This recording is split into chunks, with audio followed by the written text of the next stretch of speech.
सभी को जय भीम जय आरजेडी। कैसे हैं आप लोग? उम्मीद करते हैं अच्छे होंगे। बीते कुछ दिनों में बिहार में चुनाव है और सबकी अलग अलग प्रक्रियाएं आ रहे हैं कि कौन बनेगा बिहार के मुख्यमंत्री, किसकी सरकार आएगी। तो हमारे बगल में कुछ साथी बैठे थे, तो कोई कह रहा था इसी पार्टी का सरकार है, कुछ इस पार्टी का। जब हमारी पार्टी का नाम है आरजेडी तो बोलने लगा कि अरे वो तो जंगल राज है, ये है।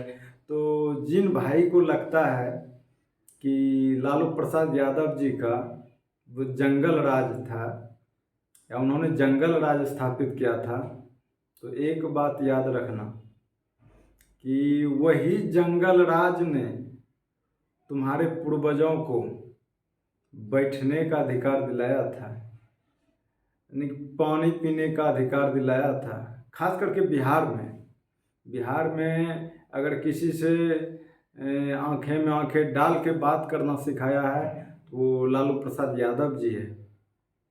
और जिन्हें लगता है कि वो जंगल राज था तो भाई हमको वही जंगल राज लौटा दो, हम उसी जंगल राज में अच्छा रहते हैं।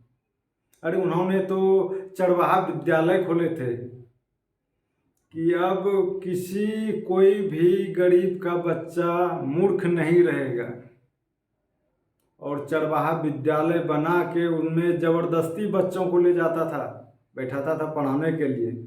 तुम उसे जंगल राज बोलते हो, लेकिन अभी जो तुम जंगल राज बोल रहे हो ना, तो अपने पूर्वजों से पूछना कि लालू प्रसाद यादव क्या था, उन्होंने हमारे लिए क्या किया है, कि दलित पिछड़ों आदिवासी के लिए लालू प्रसाद जी ने क्या किया है। तो ये जो अभी के युग का जो लड़के लोग हैं, तो ये जो कहते हैं कभी इस पार्टी को, कभी जदयू को देंगे, कभी बीजेपी को आएगी, तो भाई ये तुम्हें 10,000 पैसे देंगे और 5 किलो राशन ही देंगे, ठीक है। अगर तुम्हारे बच्चे का भविष्य देखना है ना और तुम्हें बेरोजगारी से मुक्त होना है ना, तो तेजस्वी जी को लाना है।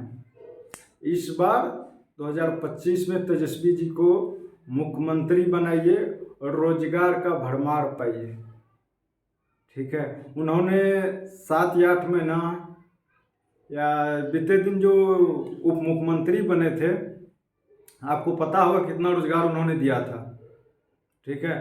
और मैं बता देता हूँ जो अलग पार्टियों के नेता जैसे उन पर टिप्पणी करते हैं कि 10वीं फेल 9वीं फेल, बेटा एक बात जान लो, वो जो काम 9वीं फेल कर देगा ना, तुम्हारा 7 पीढ़ियों ने कर पाया है और नहीं कर पाएगा, ठीक है। तो दलित पिछड़ों आदिवासी से यही हम उम्मीद लगा के कहेंगे कि इस बार भाई तेजस्वी को मुख्यमंत्री बनाना है और दलित पिछड़े एक होकर के, अल्पसंख्यक एक होकर के आरजेडी को वोट करे, लालटेन पे वोट करे और लालटेन फिर से जलाना है। और लालटेन फिर से जलाना है, ये हम सब का जिम्मेदारी है, ये बात याद रखिएगा। लालटेन आएगी और ये 10,000 और 5 किलो राशन जाएंगे और आपके बच्चे का भविष्य बनेंगे। आपके बच्चे नौकरी करेंगे, सर्विस करेंगे। बेरोजगारी से कितने स्टूडेंट मर जाते हैं, बेरोजगारी से आत्महत्या कर लेते हैं, ये सबसे पहले बंद होगा तेजस्वी जी के सरकार में। इसलिए आप लोग से आग्रह है, हाथ जोड़ के विनती है, इस बार तेजस्वी जी को मुख्यमंत्री बनाना है। आरजेडी को आप लोग ज़्यादा से ज़्यादा सपोर्ट कीजिए और आरजेडी को वोट कीजिए, लालटेन को वोट देना है। अब की बार लालटेन हमार, ठीक बा। तो सुन लो भैया लोगन, इस बार लालटेन को ही जिताना है। जितने भी दलित पिछड़े आदिवासी अल्पसंख्यक है, इस बार सब मिल के आरजेडी का सरकार बनाना है बिहार में। और इसके बाद ये जो चमचे हैं ना, अभी जो माननीय हमारे लालू प्रसाद यादव जी का प्रोडक्ट जो उछल रहे हैं ना, इनका भी हवा गुम हो जाएगा, ठीक है। ये जो अलग अलग पार्टियों में अभी जाके उछल कूद मचा रहे हैं, ये तो हमारे माननीय लालू प्रसाद यादव जी का प्रोडक्ट है। इसलिए याद रखना कि लालटेन को ही जलाना है इस बार, और ना तो 5 किलो राशन में फंसना है, ना तो 10,000 में फंसना है। हमें रोजगार में फंसना है। तो आप सभी को जय हिंद, जय आरजेडी, जय बिहार।